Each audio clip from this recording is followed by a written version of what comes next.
Hello, welcome back. Today we're going to be talking about ffmpeg. It is a video converter, or a media converter I should say. And for those of you who have Adobe products or are familiar with Media Encoder, it's pretty much the same thing, except for this is free. It's command line, but that's actually a good thing because its memory usage is almost zero because there's no GUI.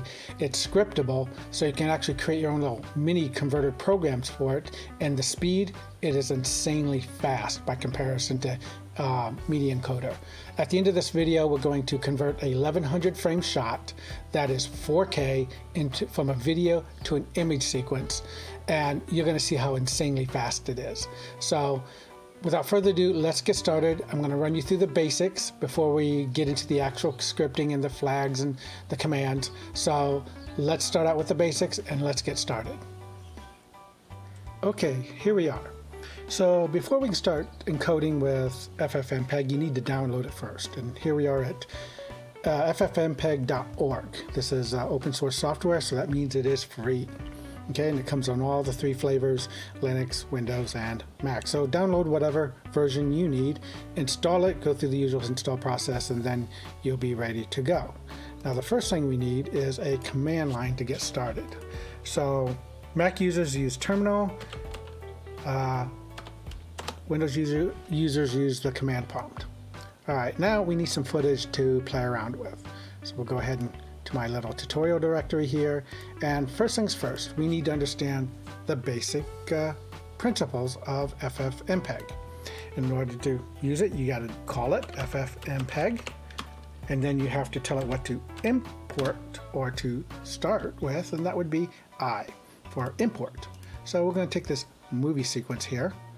All right, movie to sequence here, and just to show you what it looks like, it's just a simple bouncing ball, and we're going to convert this to mpeg4.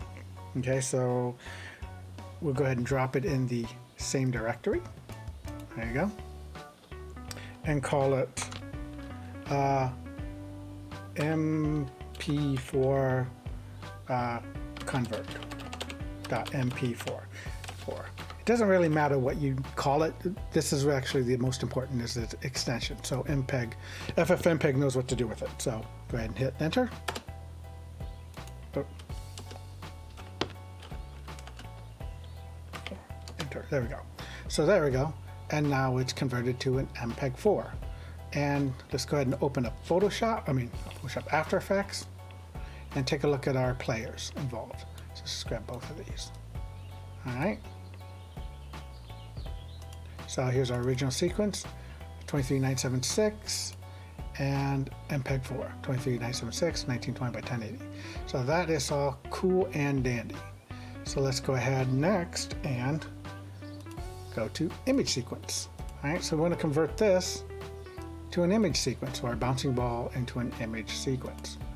Again, we call it ffmpeg, give it the flag of input, and drag our movie file in here,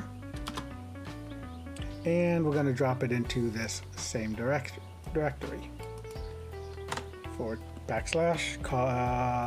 Actually, let's create a new folder to put them all in. Alright, convert JPEG. There we go. So we'll drop it into there. Okay, then we'll call it whatever we want, Bob. That's good enough. That sounds funny. Bob underscore. Alright, this is where it's interesting.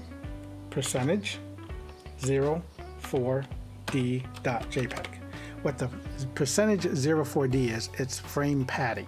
For our Nuke users, this is very familiar. This is what we use to pad. For After Effects users, it's the hashtag pound, pound, and for Fusion guys, it's 0000. All right, so we're following the Nuke format, which is percentage 4D. 4 meaning the padding frames, so it's 0000. So let's go ahead and hit enter. Oops. G, enter. Okay, and there's our image sequence right there. Alright, so converted, import, there we go. Our image sequence. Okay, so that's how you convert an image movie to an image sequence. So let's go ahead and take a look at our image sequence, our other image sequence here.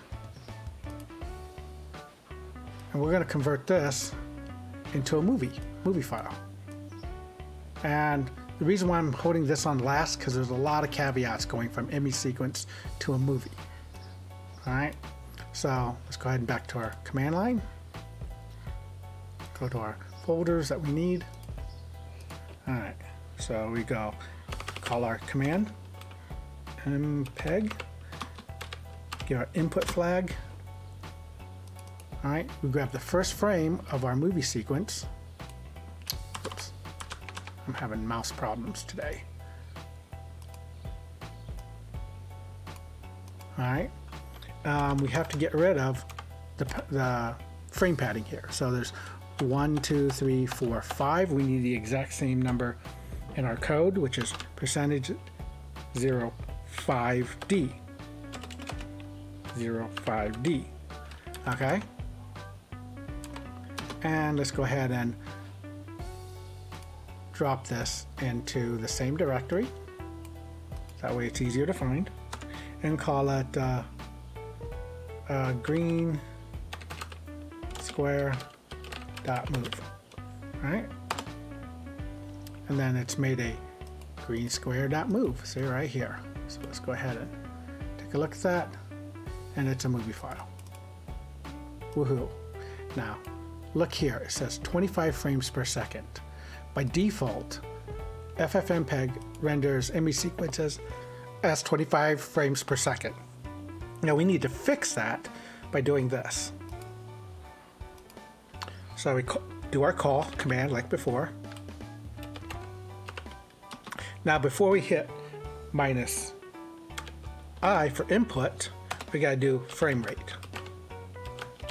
Alright, so this tells ffmpeg to bring this in at a rate of 24 frames per second, or 23.976 or 60 frames, or whatever your flavor is. Put that in there. Now you do the input command. Bring this in. Change frame padding. %05D. And then we go to, we'll call it convert green to dot movie. All right, and it's done. All right, so there we go. So we have convert green to movie, bring it into After Effects just so we can check it, and there we are, 24 frames per second. So now we have H.264 as the default for ffmpeg to encode things. So again, like before, we'll go ahead and ffmpeg minus frame rate, and this time we'll do 23.976 just because. And then grab our single frame here, go ahead and get rid of the frame padding 05D, and then we'll give it a new name of square 3. How's that? 3.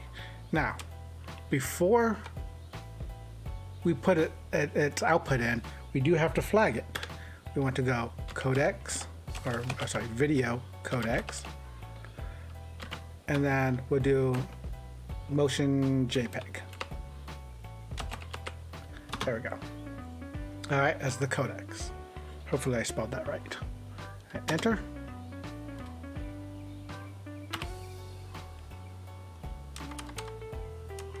I think it's video codecs.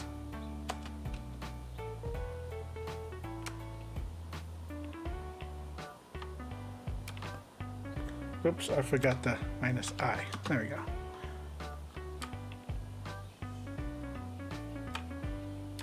That means this is probably right. Okay, so enter, converted, and there's our square 3 with a codec of motion JPEG. Okay, so that's pretty much the gist of ffmpeg converting files to different formats. Now, let me show you how fast this actually is. So go ahead and delete all these, we don't need those. And this is the reason why I'm talking about this particular app. All right, so this is a 4K shot, and it's pretty heavy, and it's 1100 frames long.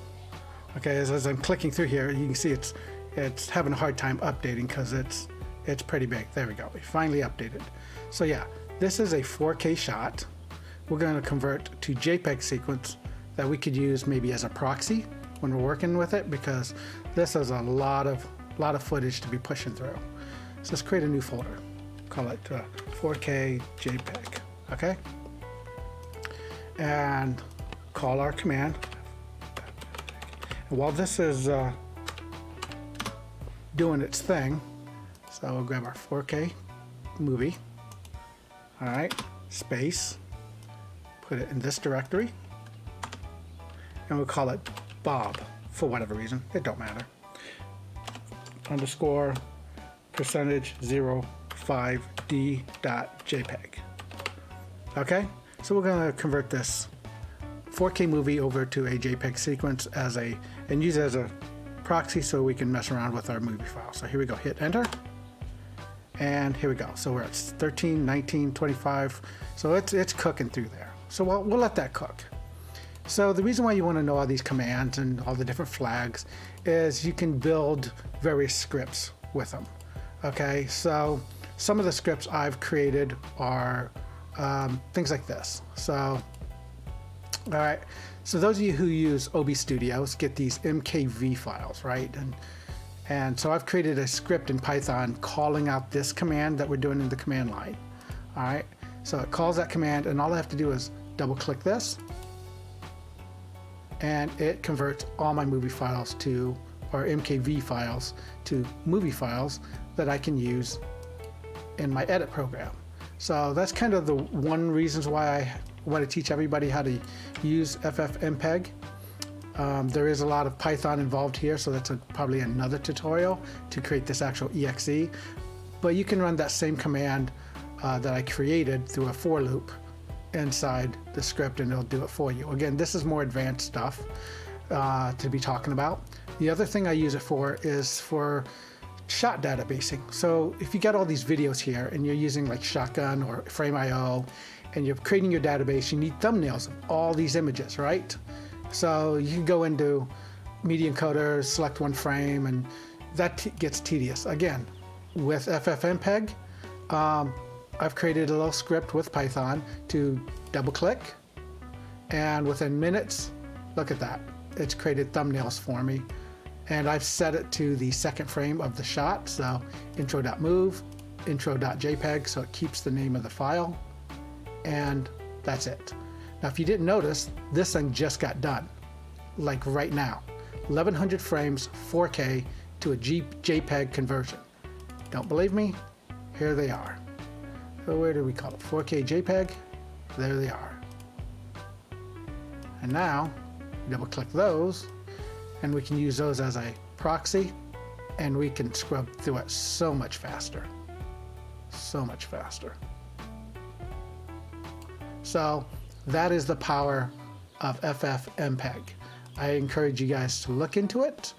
Maybe use it, not use it as your daily driver, but if you have a lot of footage you need to convert or create thumbnails or what have you, or even just converting QuickTimes to JPEGs for your proxies, this is definitely much, much faster than Media Coder or running it through After Effects or anything like that. So if you have any questions, comment at the bottom, and I'll see you next time. Have a good day.